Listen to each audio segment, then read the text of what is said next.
Salam Mahmud Ağlarov kanalının daimi izləyiciləri. Mən bu gün bir həftə yarımlıq fasilədən sonra yeni bir seriya çəkirəm. Bu bir həftə yarımlıq müddətdə işlərim çox idi və bu işlərimə görə də vaxt ayırıb yeni seriya çəkə bilmirdim. Amma bu gün belə qərara gəldim ki, video çəkim və yenidən sizlərlə bölüşüm.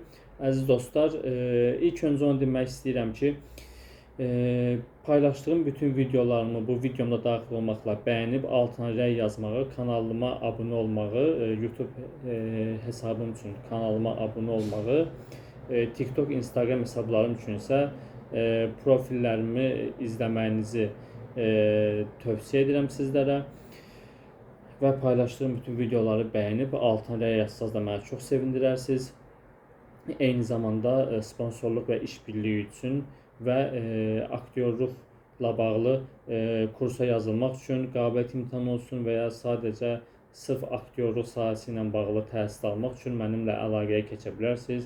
Instagram və TikTokda DM üzərindən mənimlə əlaqə saxlaya bilərsiniz. Eyni zamanda YouTube'da da, rəylərdə də bunu qeyd edə bilərsiniz. Əziz dostlar, keçən dəfə sizə danışdığım kimi mən bugün sizə emosiyalardan danışacağım. Emosiyalar aktyorluq sənətinin olmazsa olmazlarından biridir. Emosiya, ilk öncə onu deyək ki, emosiya nədir? Emosiya, əziz dostlar, bizim yaşanan hadisələrə qarşı üz cizgilərimizdə verdiyimiz reaksiyadır.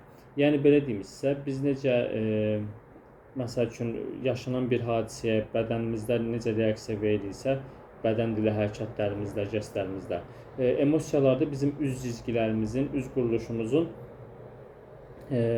yaşanan hadisələrə qarşı verdiyi reaksiyadır. Amma əlbəttə ki, bu sadəcə belə hadisələr yaşanarkən deyil, bizim əsasən də bu aktyor sənətində belə olur. Yəni biz bir şeyi düşünərkən də eyni zamanda o düşündüyümüz şeyə görə biz həmin anda fərqli emosiyalar verə bilərik, göstərə bilərik. Bu necə olur? Məsəl üçün aktyor sənətində nə ilə bağlıdır o dediyim kimi? Məsələn biz bir səhnə oynayacağıq və səhnə oynamadan qabaqda, yəni bizə deyilir ki, rejissor tərəfindən sən burada kədərli olacaqsan, qəmli olacaqsan və ya sevincli, çox xoşbəxt olacaqsan, sevdiyin insana baxacaqsan və ya nifrət etdiyin insana baxacaqsan. Bu zaman biz əlbəttə ki, qabağımızdakı aktyordan həqiqi mənada nifrət eləmiriksə, ki, çox vaxt elə olmur, amma elə də ola bilər. Nifrət eləmirsə gerçəkdən ondan, məsəl üçün ağlımıza gerçəkdən nifrət etdiyimiz bir şəxsi gətiririk və ya seviriksə, sevgi göstərməliyiksə səhnədə, gerçəkdən gerçək həyatda o aktyoru da bəlkə də sevə bilərik, amma dəlicəsinə, yəni gerçək, yəni tam belə sevdiyimiz birini ağlımıza gətiririk, öz həyatımızdan götürüb və bu səhnəni oynayırıq və gerçək həyatdan həmin o adama olan sevgimizi və ya nifrətimizi ağlımıza gətirəndə də daha sonra bu bizim üz quruluşumuzda, üzümüzdə həmin o emosiyalarımız görünür. Və əziz dostlar, dediyim kimi emosiyalar budur, yaşanan hadisələr və ya düşüncə gücü ilə düşünüb daxili aləmimizdən üz cizgilərimizə ötürdüyümüz hissə, duyğuya emosiya deyilir. Və emosiyalar, əziz dostlar, nədir? Xoşbəxtlik, sevinç, qəzəb, nifrət, ikrah. İkrah nədir? Çox bu addan istifadə olunmur. Yəqin ki, siz ilk dəfə də eşidirsiniz. İkrah yəni rədd etmə. Yəni məsəl üçün sevgi təklifini rədd etmə və ya dostluq təklifini, iş təklifini rədd etmə və rədd edərkən də buna verdiyimiz emosiya ikrah adlanır.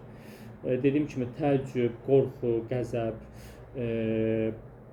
panika, yəni bu kimi şeylərə emosiya deyilir. Və əziz dostlar,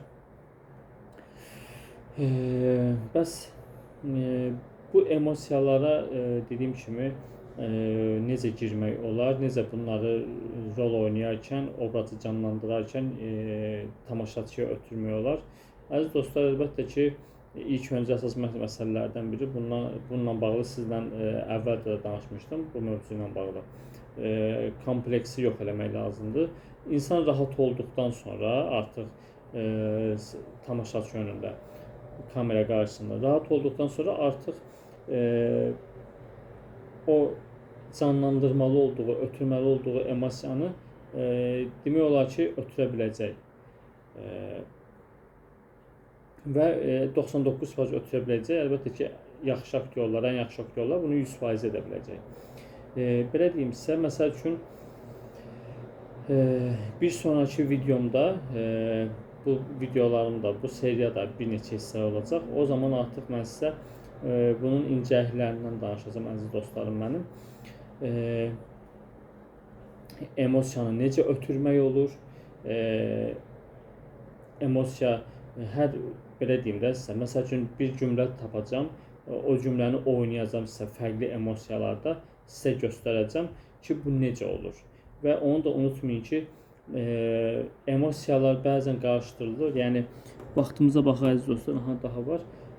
Emosiyalar bir də bununla qarışdırılmasın ki, emosiya demək, yəni sırf sən mütləq bəzi şeylər, bəzi hər hadisəyə qarşı sənin verdiyin reaksiya demək deyil. Bəzən sən belə deyim də, yəni durub qala da bilərsən. O da bir emosiyadır. Amma məsəl üçün hər xoş anda və ya kədərli anda, o andaca sən həmin o xoşbəxtlik və ya qəmli, kədərli olma halını həmən o dəqiqə, o andaca göstərməyə bilərsən. Yəni bunu daxilində yaşayıb, daxilində tamaşaçıya seriyanın növbəti dəqiqələrində, növbəti saatlarında da sən bunu göstərə bilərsən tamaşaçıya. Yəni bəzən belə hallar baş verir ki, aktyorluq, yəni mənim yanıma gələn tələbələrdə də deyirlər ki, yəni sanki xoş bir şey olan kimi o andaca sevinmək, o andaca xoşbəxt olmaq. Əlbəttə ki, belə də ola bilər, amma digər şəkildə dediyim kimi olmağı daha sərfəlidir. Yəni çünki ilk andaca, həmişə ilk andaca sevinmək, xoşbəxt olmaq süni kimi görünə bilər. Ən yaxşısı daxildə bunu hiss edib, bunu dəqiqələr sonra, belə deyim, saatlar sonra, həmin o saatlar içərisində tamaşaçıya ötürmək daha keyfiyyətli olar. Bəli, əziz dostlar, birinci hissəni başa çatdırıram. İkinci hissədə artıq mən emosiyaları sizə göstərəcəm. Emosiyaların növlərindən danışacağım və onları sizə göstərməklə daha da yaxşı izah edəcəm. İkinci videomuzda yenidən görüşmək ümidi ilə.